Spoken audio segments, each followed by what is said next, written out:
nother state. I'm trying to eat down a whole nother plate. Seem like my homies was stuck in the hood. I just told them be safe in the state. Welcome to the Black Miss Podcast. Welcome to the Black Miss Podcast. It's your host, Too Black.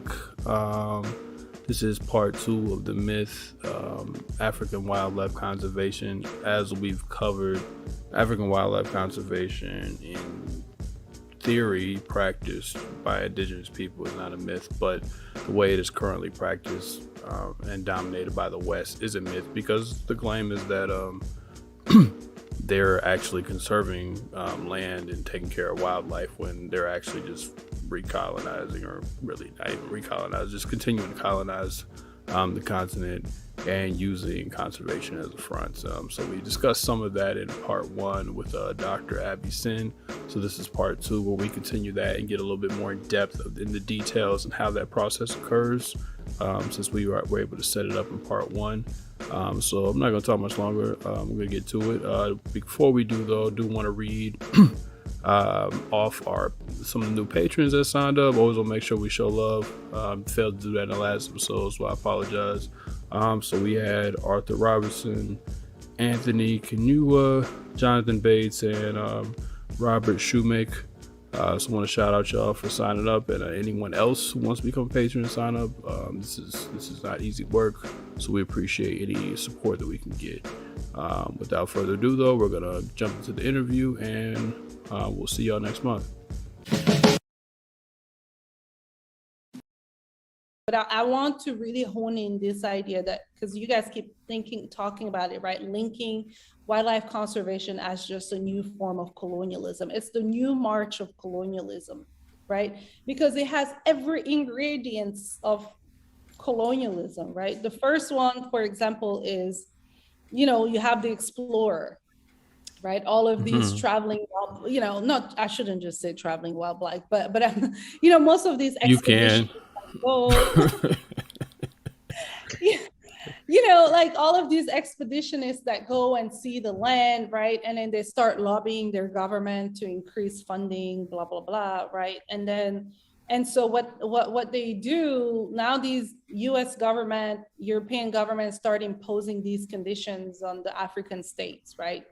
Another form of colonialism, right? And they say, we need you to this push the 30 by 30 proposal, which is to set 30% of the land for conservation, is basically that, right? Like they're trying to lobby African governments, or actually coerce African governments to preserve more land, right?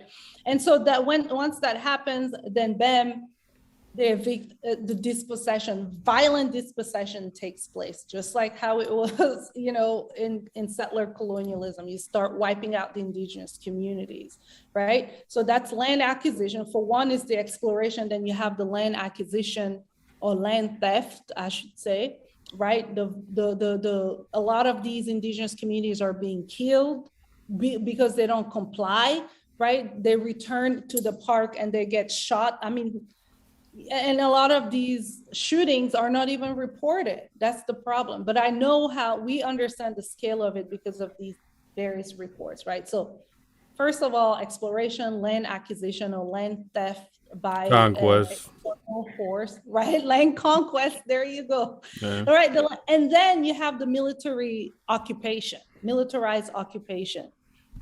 That's it. It's militarized conservation is a form of militarized occupation, right?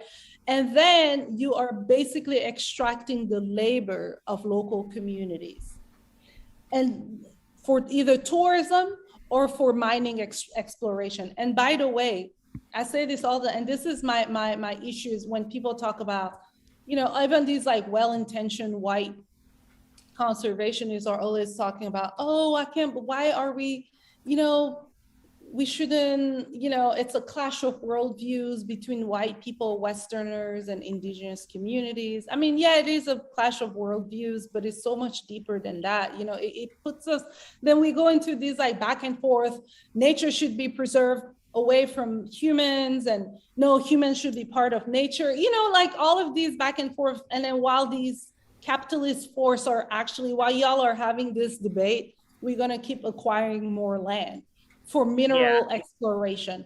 Let me tell you, logging and mineral exploration on conservation land, by the way, happens all the time, but nobody talks about it. Even in the United States, the Biden government has issued way more permits for mining exploration or mining exploitation on conservation land than any other administration in the past. Way more. And you're telling me, when I tell you, and a lot of these conservation areas are areas that are rich on what we call biodiversity hotspots. Biodiversity hotspots is where there's an abundance of endemic species and all of those things. I don't want to get too much into the science, but because it's these, they're actually perfect, rich in mineral resources to specifically because of, and so, but then like, even, it happens all the time in Congo, in DR Congo. Why do you think right now the Batwa people are being tortured to get them off their land to preserve for conservation? Who's funding these NGOs that are lobbying the government? So I found an example of what you were saying. You actually sent it. I just wanted to share it for the people watching this on video. When you were talking about how they market this stuff, so this is Veterans Empowered to Protect African Wildlife. And they, so it's like protecting wildlife on the front lines, for those who are listening. And behind that is a bunch of elephants. In the wild. And so it's so frustrating. 100 elephants are slaughtered every day. Then they have white people with elephants on the ground and soldiers. I mean, this is really pulling on the heartstrings, I guess. It is. And that's basically it. And this is why I say that this conservation is the perfect story. And then even pulling even more so, they say like that we're a group of 9/11 veterans. Oh God, I didn't even see that part. So this is veterans, with combat skills who are committed to protecting and training park rangers to combat poaching on the ground, which is very ironic because they are shown on their website. They're showing these white men as soldiers over this dead but elephant. Wait, we train local rangers, and now we have black people. You see it? And, that's basically it. And to me, here's the thing that really kills me, is that this is why I was saying that our focus on single species, trust me, my heart cries every day for the elephants and the rhino, right? My heart is really in it for them, for all species, just like Kim, right? Like, and I also have issues with zoos, right? It's like the ethics of it. My heart cries for all of that, for all of these wild species. My issue, however, is that I'll focus on elephant and, these big megafauna is actually allowing the devil's work to happen behind the scene, right? Because they're using the panda, they're using the elephant, they're using these things to really get at the heartstring to the point where nobody questions anything that goes behind the scene. Nothing, right? Meanwhile, they're absorbing. African Parks has acquired 14.7 million hectares of land and militarized the entire area, right? Kicked people off their land, right? And like, all of this, like allowing these NGOs to just do whatever they want, right? And so that's one, right? It's like the process of colonialism continues because of these single species conservation propaganda, right? The rhino, for example, right? And then two, it's so dehumanizing of Africans, so dehumanizing. It's just like So they silently don't say who's doing the poaching, but the propaganda. Right, they don't. It's like have you guys read the story of in the Atlantic that came out? It's a wild story. Y'all need to read it. I'll have here. Let me try to find some. They shared it so many times. It was actually it's this white savior complex. Yeah, where the crawdads sing. Author wanted for questioning. Where the crawdads sing. It's on in the Atlantic. You have to read it. It's everything that I'm. I actually know what you're talking about. Yep, because I read the book. But then, so that's one thing, right? That it happens, it allows, these are focus, and it also that a lot of Black people, including Africans, right, don't even want us, like, are not even interested in wildlife conservation because that's what white people do. It really serves them, it serves, right, Black. You know, I was for those who don't know, I'm just gonna say that for those who don't know, because the book, one, it's really, the book itself is really great. That doesn't negate that book. But however, for those who don't know, so the author of Where the Crawdad Sings, she also used to be, her degree, her background is in zoology and conservation. And so, so is her husband. And so her husband was actually, they spent 12 years traveling in various parts of Africa, studying and learning on various indigenous land, on conservations, etc. They didn't work at any conservation. They mostly were just learning and studying. However, her husband was accused of murder, and his excuse was that he thought he was killing a poacher while trying to protect an animal. And it was pretty buried underneath the rug. They don't actually talk about, like, they don't even name who died. This happens. I thought he had a weapon on him. Yeah, that's. And then somebody, and did you see the part where it says? I thought he had a weapon.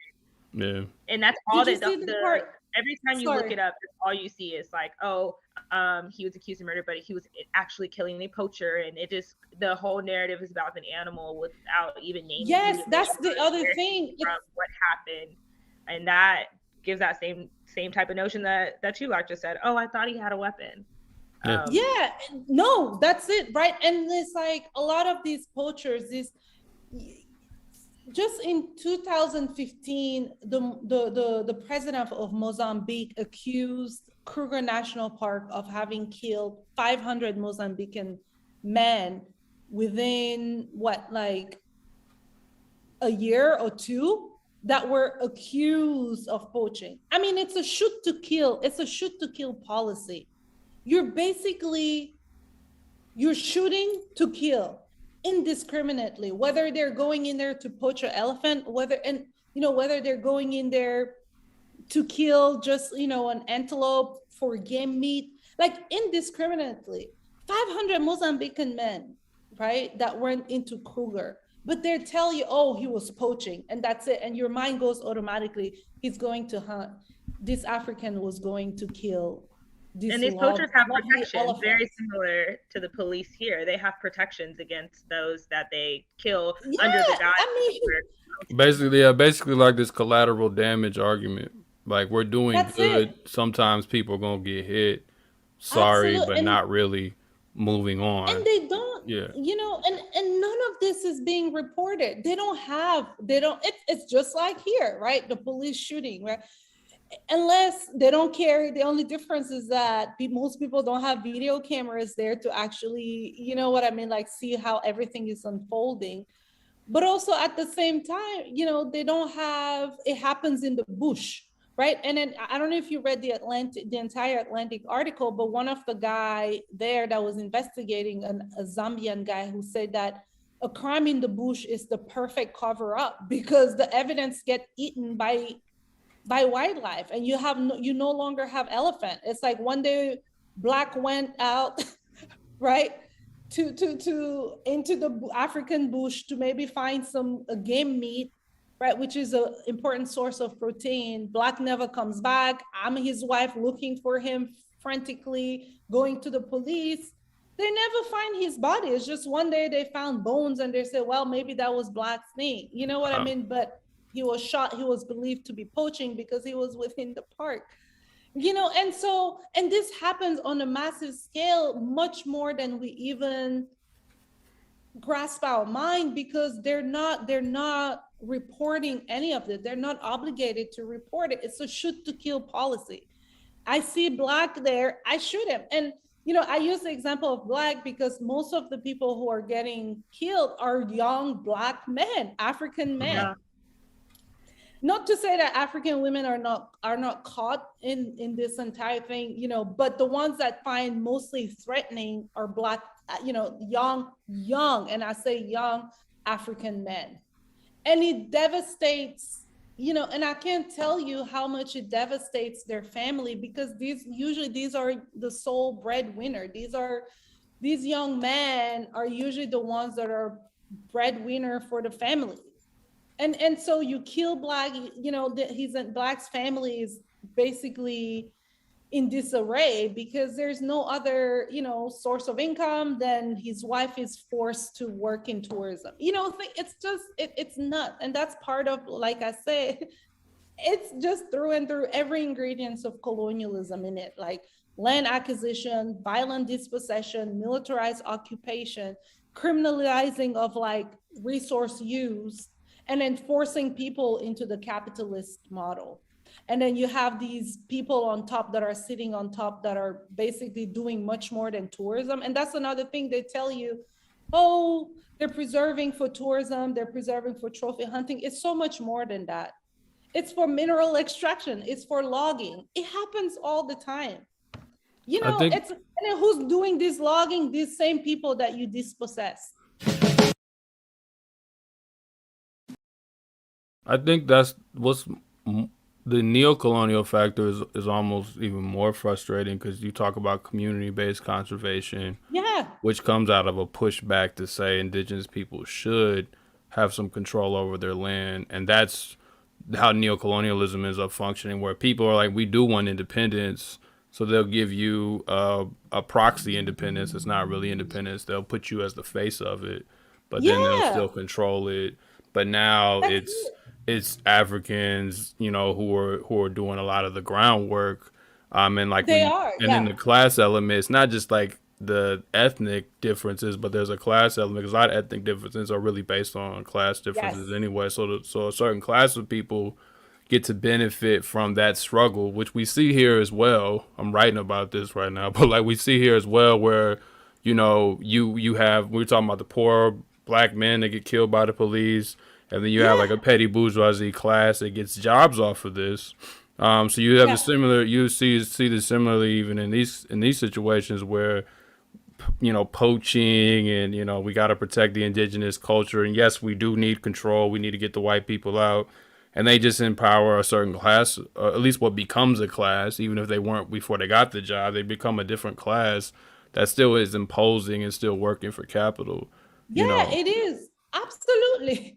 I mean, right now they have, I'm even aware of my own class element within this system, right? Like I became, when my dad, I fell in love with wildlife and the landscape because my dad took us around, you know what I mean? Like he could afford to have a family vacation. We didn't really go camping in national parks, but every time we drove, he'll take us to national parks. And then I fell in love with it. I was like, oh my God, I need to figure out a way to preserve this landscape, right? So there's already the vast majority of Africans who romanticize wildlife conservation are the petty bourgeoisie who aspire to be like white people, or to vacation like white people. Or it's even the middle class too, that was able to go into a university and study wildlife conservation, right? So there's absolutely, and conservationists have found a strong ally in that, middle class and petty bourgeoisie Africans that are really doing the groundwork, as you say, right? I mean, and that's why I don't know if you guys know the guy that wrote The Big Conservation Lie, Mordecai, he still calls protected areas the plantation, because you have all of the, and then you have the overseer, the Black guy, you know what I mean? And then he calls it, he said, there are plenty, it doesn't matter where you go, there are plenty of white conservationists in Black skin, like a white mask. It's the same thing, the French Fanon, it's the same elements with wildlife conservation, right? Like how we get so obsessed, fall in love with these elephants, and and I want to make it clear, not that elephants don't deserve love, but the way we're going about it is all wrong. It's all wrong. We're focusing on the wrong issue.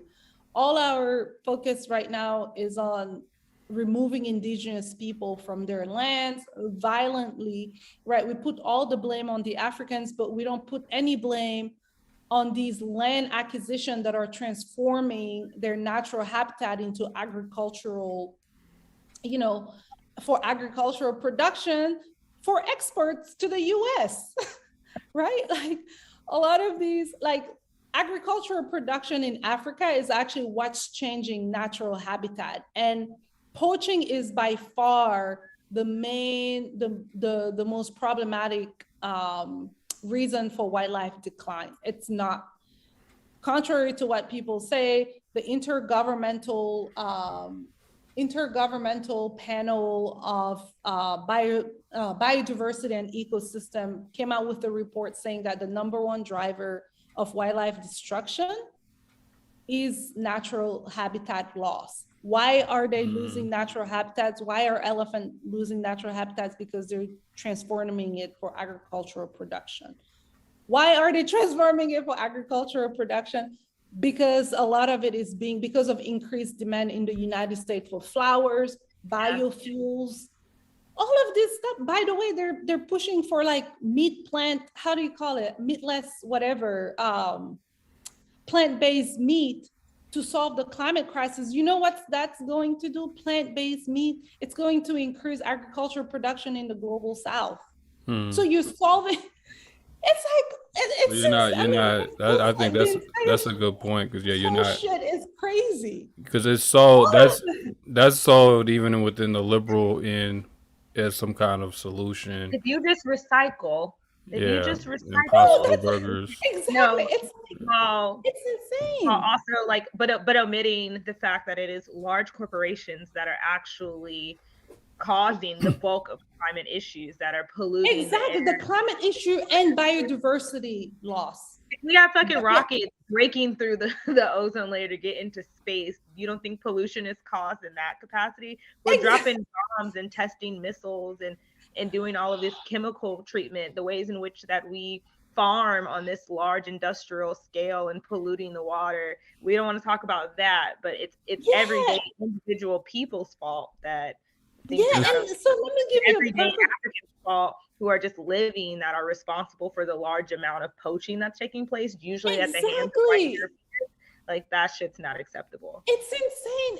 And this was with my interview on MSNBC like a week ago. They wanted to talk about poaching is increasing the aggressiveness of elephant. And I'm like, let me just dispel one thing. First of all, Africans who are poaching, the vast majority are not really poaching, they're hunting for game meat, but yet they're all wrapped into the elephant poaching narrative, right? That's one.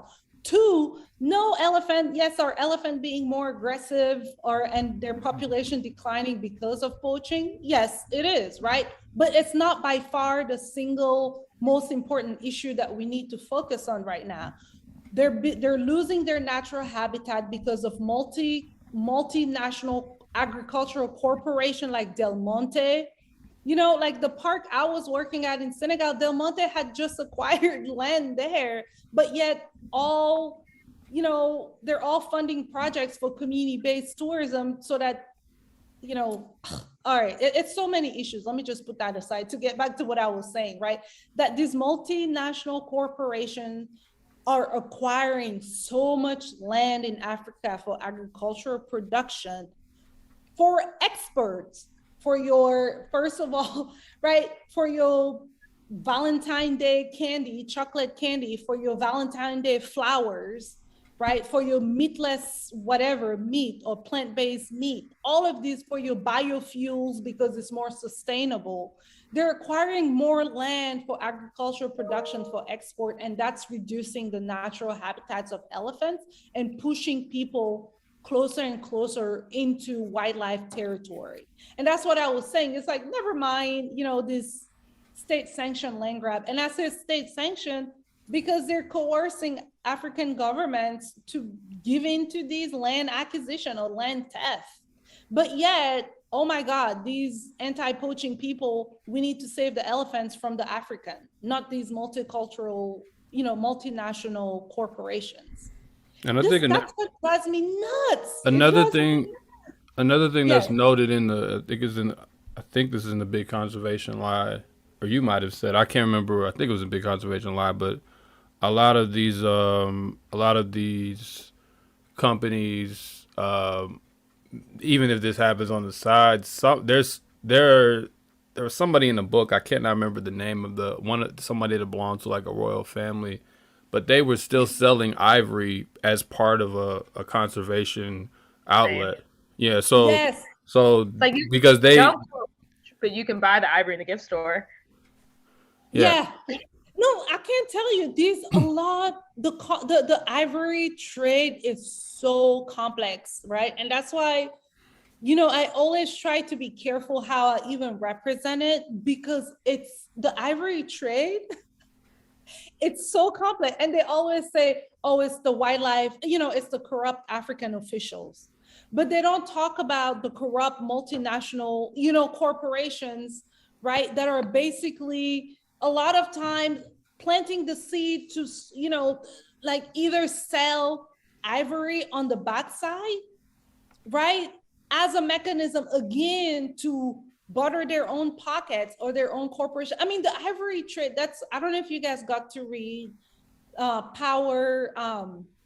Poaching and Power, or Power and Poaching in Africa by Keith Somerville, how he's really talking about, he's the only investigative journalist that really went behind the scene of ivory poaching to basically peel the layers of that thick onion. And you will not believe who's implicated in the ivory trade, right? I mean, from local officials, right? And we focus so much on the African, right? The African who's a poacher. That's where all of our attention is. We need to divert it from, we need to give them a job so that they stop poaching. Really?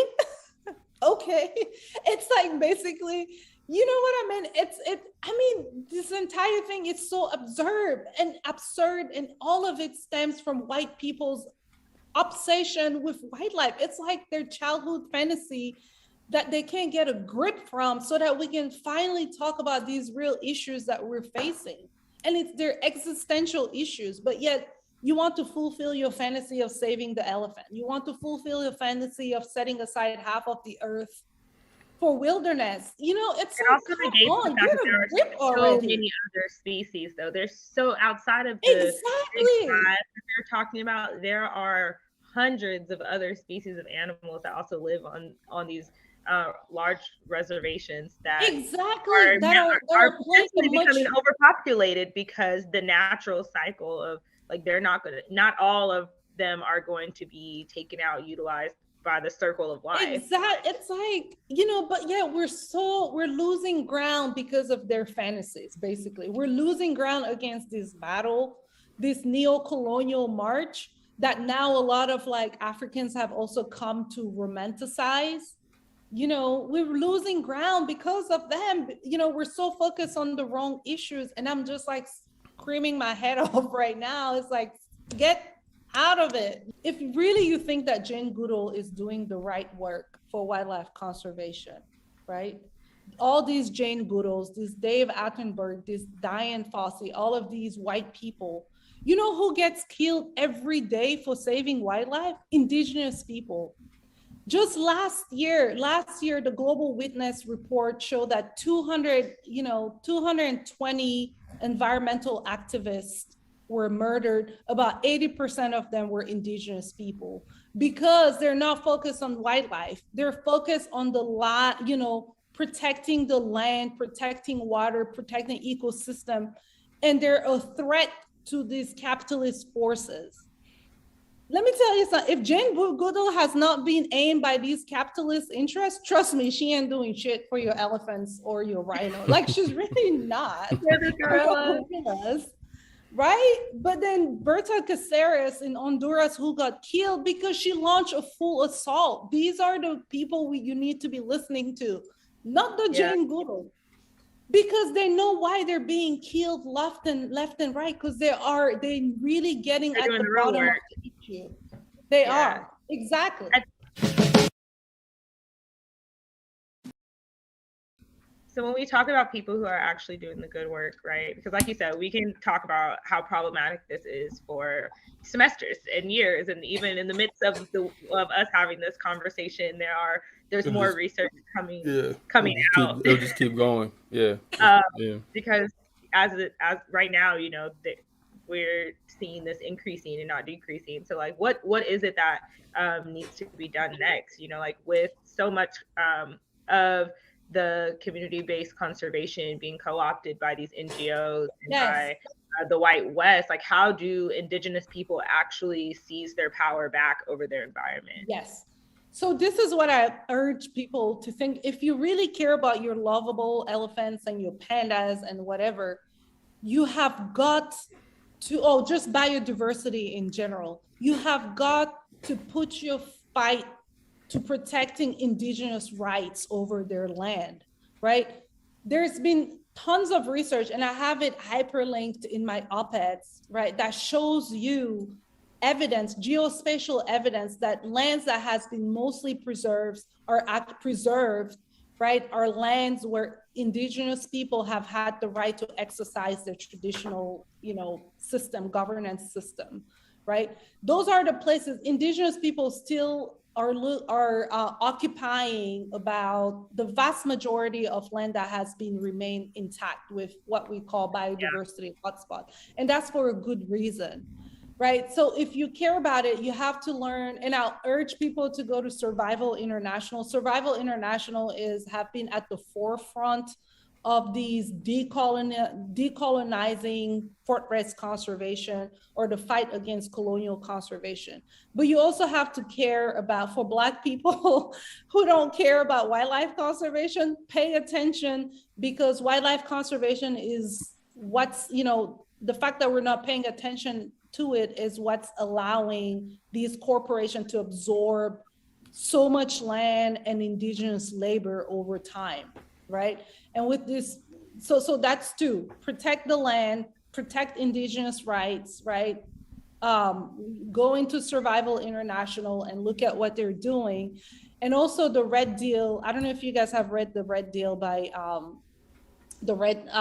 Common Notions, right? Which is the Red Deal. I urge everyone to look at it. It's basically a manifesto that was put together by indigenous people in the United States, right? Do you guys know Nick Estes? Yeah. Right, so Nick Estes has really, he's one of the main, and I don't want to misquote it, to misrepresent it here, the efforts that have been led by the Red Deal, but Nick Estes and his group have put together a manifesto to basically save the earth. And they're calling for nothing short but completely upending capitalism and imperialism. And they're giving principles in it for what is it that we're actually visioning beyond imperialism, right? To save biodiversity, to save Earth, right? Wasn't that also like a pushback? I know that wasn't the primary purpose, but part of it was a pushback against the Green New Deal. Yes, I mean, I can talk about the Green Deal too. My God, how disastrous! Because it's basically giving a capitalistic model. You know what I mean? It's like, here's more capitalism to solve whatever this like unprecedented crisis that capitalism has created, right? Like that's all what the Green Deal is. And I also read. So I don't know if it was necessarily against it, right? They made it clear at the beginning that this wasn't really a counterpunch to it, right? But they call it the Red Deal because to give honor to the Red Power movement as well, which is the indigenous movement within the United States. But the counter argument to the Green Deal is actually written by Max Agile. I'm mispronouncing his word, but he's written A People's Green New Deal. And he actually works about, A People's Green New Deal. And he's also talked about the issues with conservation himself, right? He's presenting a very clear argument in it, how protected areas now only serve a function of primitive accumulation for land and labor, right? That's not just, and by labor, not just for the tourism market, but labor basically for agricultural production and logging and mining on those lands as well. So anyway, I know that's a lot, but I think you have to learn, you have to understand the indigenous people's plight and their support, their political struggle for decolonization. I mean, that is the only way you can save your elephant. It is not by putting more money into this anti-poaching thing. It's not by putting more money to Jane Goodall Foundation. It does not work. I can tell you that, if that really worked, you'll have elephants roaming around everywhere. I mean, they've been doing this thing for how long now, and elephants are still in decline. Come on. Same thing with the panda, right? Like ever since Worldwide Fund has come, and pandas are not being saved at a larger rate. You have pandas everywhere, even in in the middle of Africa, right? As much as they, talk about these happy panda on the World Wildlife Fund. So these, be very wary of conservation NGOs too. Be very, very wary. Look them up, see where they're going, who's leading, who's sitting on these board, and try to connect the dots, right? Yeah. Same thing with safari. A lot of us, and I will never discourage African Americans, never. I was just about to ask Africans in the United States, our brothers to go to Africa. I was just about especially to with the Wakanda, they've had these cultural,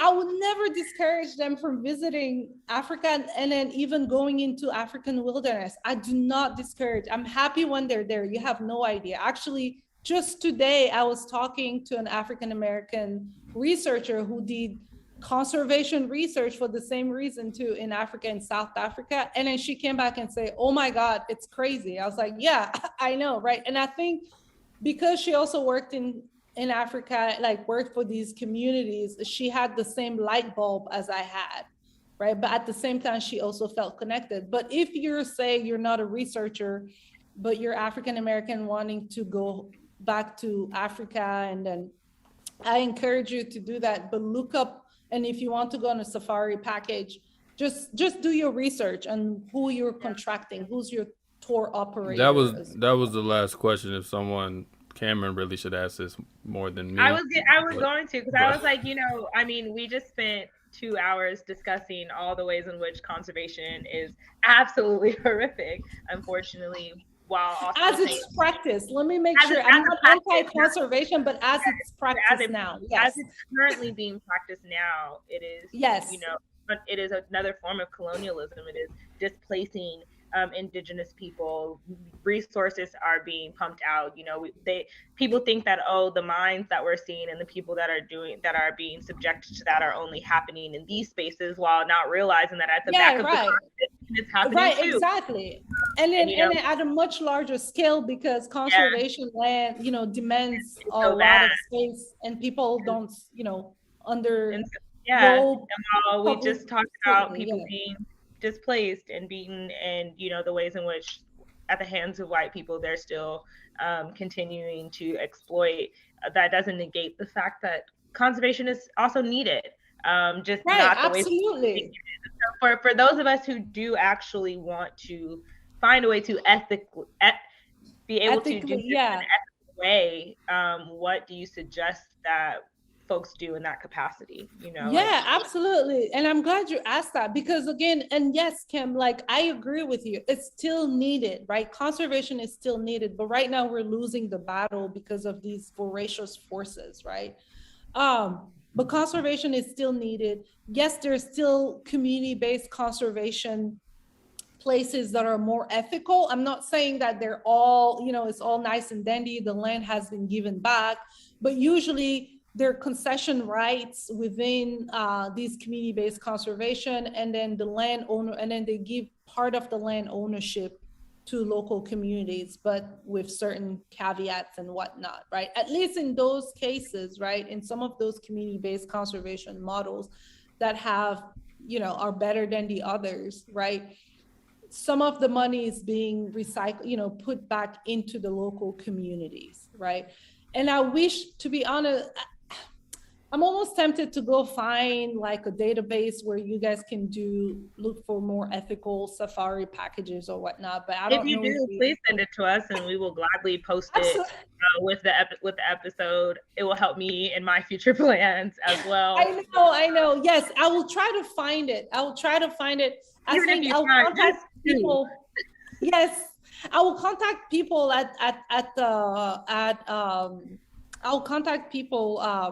at Survival International to see if they have any recommendation, because they work hand in hand with local communities. The one thing, unfortunately, a lot of these like community-based conservation models that are actually proven to be working well for indigenous people, most of them are not in Africa. They're in Latin America. Mm-hmm. A lot of them are in Asia, right? And by the way, we'll talk about the Caribbean too. That's another episode right there. The Caribbean too is like, oh my God, it's a whole nother shit show happening there. But I bet. Conservation too, but and tourism in general. But for some reason in Africa and the Caribbean, those models don't stick. And I don't, I think part of it is, again, neo-colonialism is still very much dominant, right? A lot of it is just, racial capitalism aspect, not to say that Black people are the only one exploited, but they're predominantly the ones that are extracted for their labor, right? And then also because, I think the Indigenous Movement Coalition in Africa, has not really gained a foothold the way it has in Latin America, right? I mean, we've seen all of these governments in Latin America. I think it was in Peru or in Colombia that just elected a leftist government, right? I mean, all of these. Colombia, yeah. In Colombia, yeah. Latin America, right? Not Colombia, South Carolina. Oh no, definitely not there.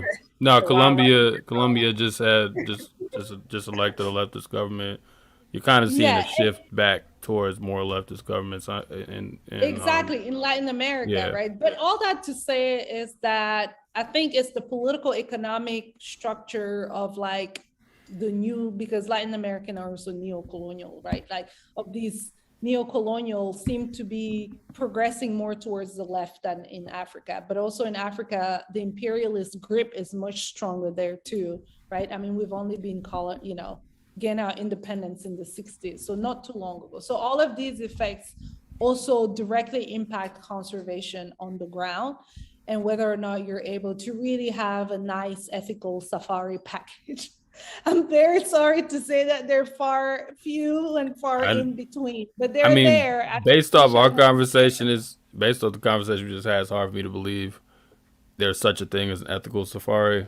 It seems like there might be a place where it's not as bad as others, but I don't really think that's what I'm saying. There's no ethical consumption under capitalism anyway, so there's always that. So there really isn't. Yeah. I mean, like a safari package is basically commodification. They've commodified land for the white colonial gaze. I mean, I'm not saying people shouldn't go, because again, if there's you really can't go anywhere where you can enjoy this stuff without the cynicals of capitalism. But no capitalism. And now Black is like, I'm vindicated. I knew why I never went.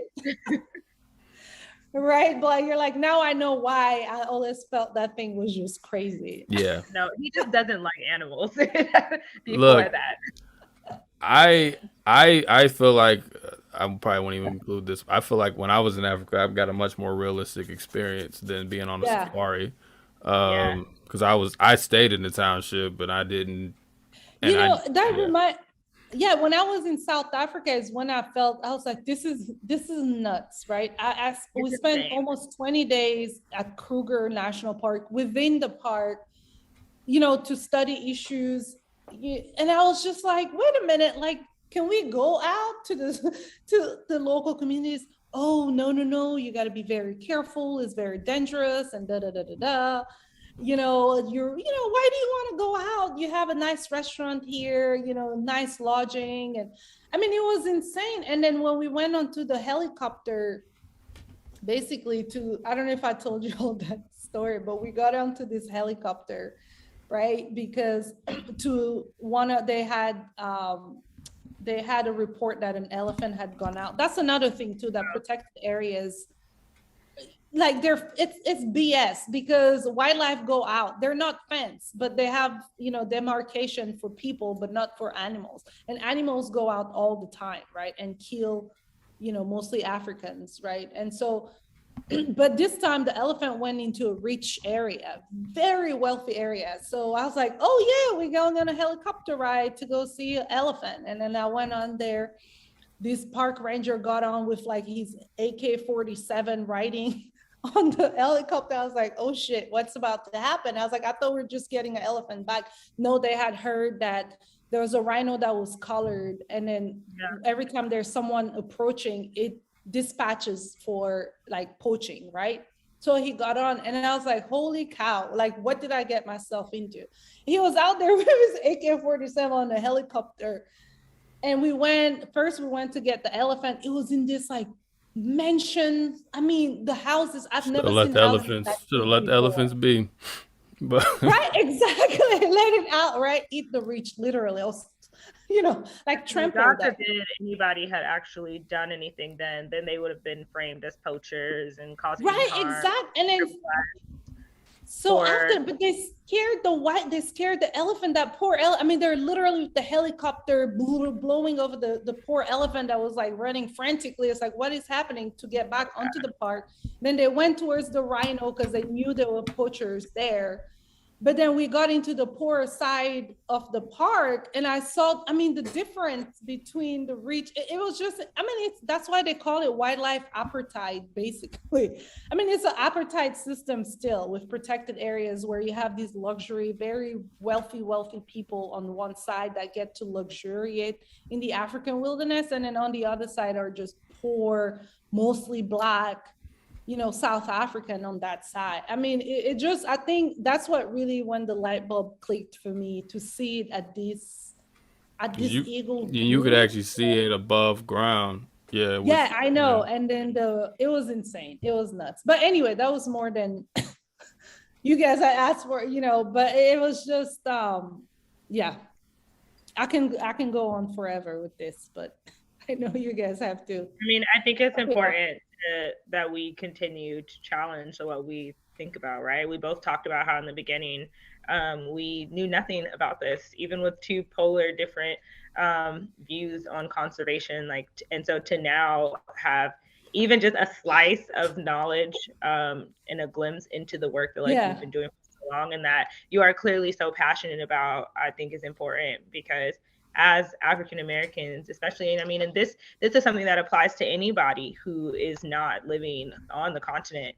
And even for those who listen who are living in the continent but don't know about this and don't know how this is impacting others across Africa, it just forces us to continuously think of what are the ways in which we need to function in a manner that is serving the people the most, and when we are choosing to step outside of our spaces to go somewhere else, to travel, how are we also ensuring that we are not just playing further into the hands of colonialism? Yep. And while there is there's no way to be a part of capitalism in a manner that is fully ethical, also in the ways that we can doing so and supporting the local people, whether we're visiting in anywhere in the global South. And that's not traveling while Black, the way it's been promoted around here. I've been hinting at this the whole time, and I'm not going to go off on a tangent about it, but I'm just saying, it's very American centric anyway. Yeah, I'm not saying very imperialist too. Yeah, I'm not saying everybody needs to become some kind of communist to be in that whole kind of group, but it's just sad to see, them talk about this sense of you don't know where it's safe for Black people and but you want to go to a safari, or and you can't, and then you want to tell us you're returning home or whatever bullshit, because you met some random villager, so it's just everybody likes to throw around the word decolonize for things that have nothing to do with it, but you should probably try to decolonize that approach as well if you want to quote unquote travel while Black, and that shouldn't just simply mean I just want to be able to do what white people do, which is often comes off as. It is. Absolutely. Do you want to visit the Maasai people because you truly have studied them and you want to learn from them while being present? Or did you see a video of people on TikTok and now you want to do the same for clout? Yeah.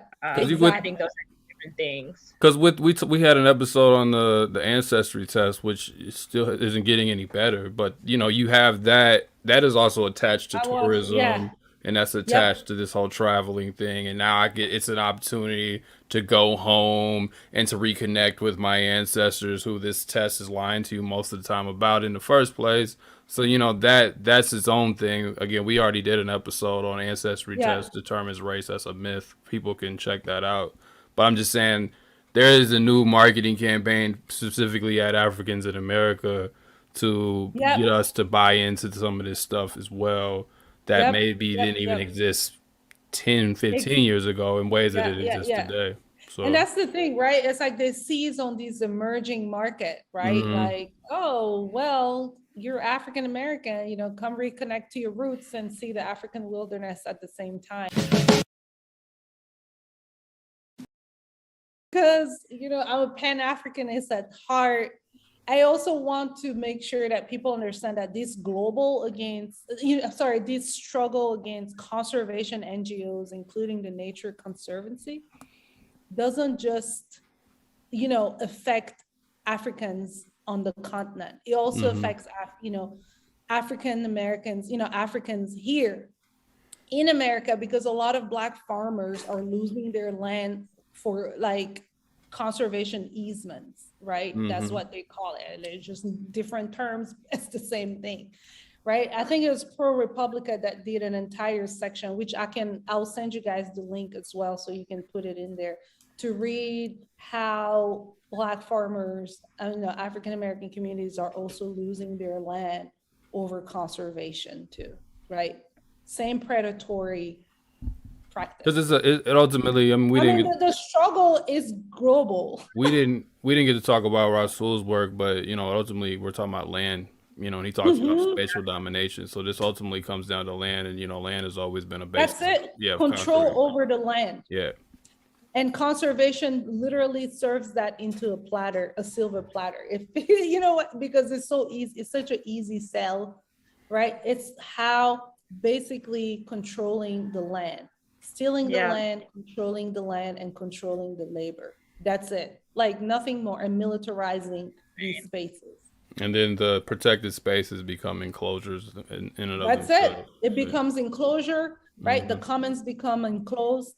You're putting you're hiring local people to become your cop to kill, prey on other, you know, Africans. That's it. I mean, it's like, it's the same formula. It's colonialization, right?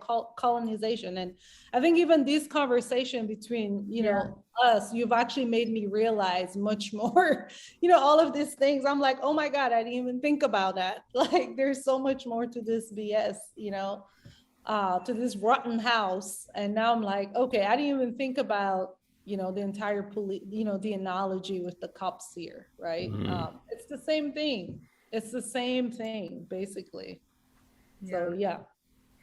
Honestly, thank you, because I think this is something that needs light to be shed on. I think it is something that so many more people need to be rethinking, adding to the list of things to fight for as we continue to try to destroy everything. Thank you. Yeah, absolutely. But, you know, you can't continue your work if folks don't actually know what the problem is. And so now that folks do better, it's I appreciate it.